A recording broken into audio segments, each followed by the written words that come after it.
Tetapi yang pentingnya adalah aspek takbir urus yang dipendekkan menjadi tata kelola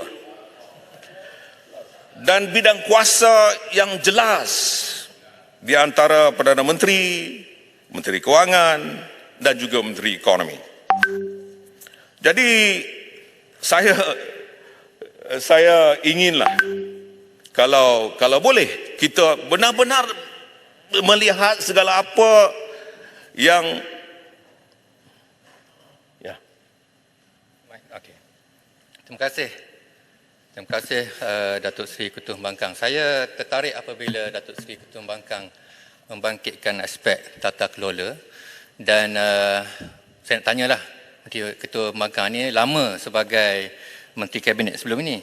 Apabila kita menyentuh tentang DE yang dinaikkan had ceilingnya kepada 15 bilion menjadikan angka besar keseluruhannya 415 bilion. Dan saya tertariklah untuk perhatian Datuk Seri Ketua Pembangkang. Tempoh hari Yang Berhormat Menteri Ekonomi ada menyebutkan bahawa Yang Amat Berhormat Perdana Menteri hari ini sangat hebat, integritinya sangat tinggi, maka beliau pegang jawatan Menteri Keuangan. Tak apalah. Dan Menteri Ekonomi menyebutkan di luar Dewan bahawa pada kali ini bidang kuasa tata kelola punca kuasa berkenaan dengan DE tidak lagi di bawah Menteri Keuangan MOF tetapi diletakkan di bawah Menteri Ekonomi. Sedangkan kita tahu Yang Berhormat Datuk Seri Ketua Pembangkang, sejak dahulu lagi Kementerian Ekonomi EPU ini terlibat dalam aspek planning, perancangan dan juga strategi pembangunan.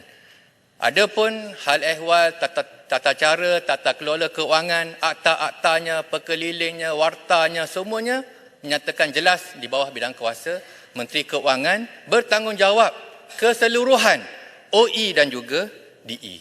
Jadi saya nak tanyalah Yang Berhormat Ketua Pembangkang, lama sebagai menteri, kenyataan ini disebut oleh saudara kanda saya lah, saudara Kerry Jamaluddin menyatakan bahawa kenyataan menteri ini misleading, amat mengelirukan.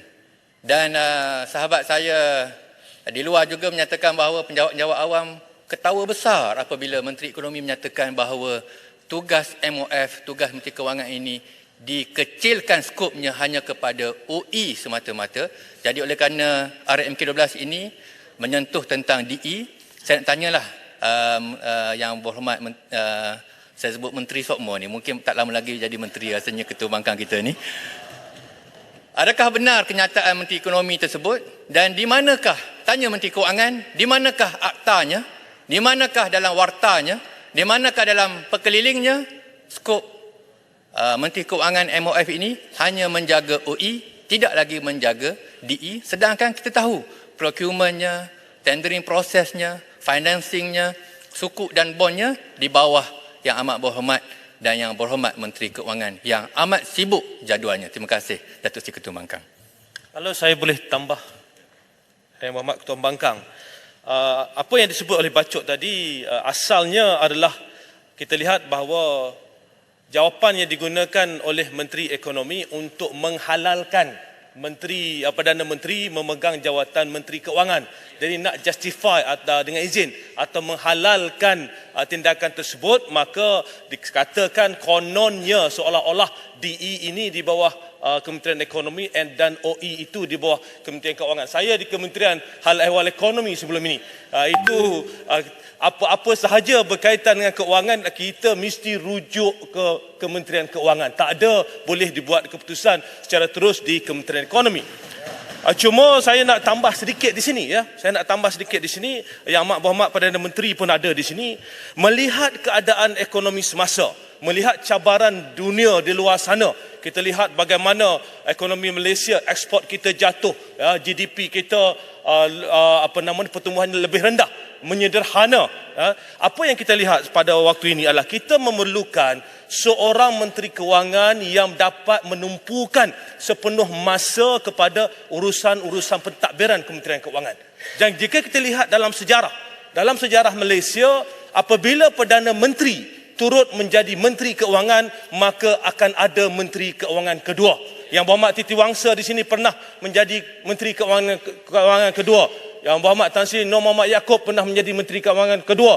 Arwah Tan Sri Jamaluddin Jarjis pernah menjadi Menteri Keuangan kedua. Datuk Seri Mustafa Muhammad pernah menjadi Menteri Keuangan kedua.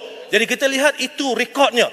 Bila Perdana Menteri menjadi Menteri Keuangan, maka akan ada sekurang-kurangnya Menteri Keuangan kedua, kerana urusan-urusan di Kementerian Keuangan ini kita tahu merupakan satu urusan yang cukup banyak yang memerlukan tumpuan sepenuhnya.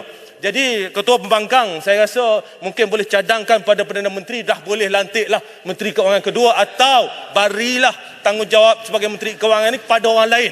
Dan Perdana Menteri nak pusing mana pun dalam Malaysia ini, nak pusing dunia, nak jumpa pelakon, penyanyi ke apa, boleh buat janji. Urusan berkaitan keuangan negara dan ekonomi negara diberi tumpuan sepenuhnya. Terima kasih. Datuk Seri Ketua Pembangkang, saya nak tambah cadangan Datuk Putrajaya. Ramai yang layak, Titi Wangsa boleh sembrung senyum je tu kan, boleh. Saya kira di Sabah ramai, daripada Sarawak ramai. Jadi mengapa tak susah pun lantik saja Menteri Keuangan kedua, kerana hanya Menteri Keuangan yang boleh masuk dalam mesyuarat kabinet. Timbalan menteri seorang dua orang tu tak boleh masuk dalam mesyuarat kabinet. Jadi sebagai CEO, dia kena tanya CEO di sebelah. Nak tanya macam mana kalau dia sendiri adalah CEO dan juga CFO. Terima kasih Datuk Seri Ketua Pembangkang.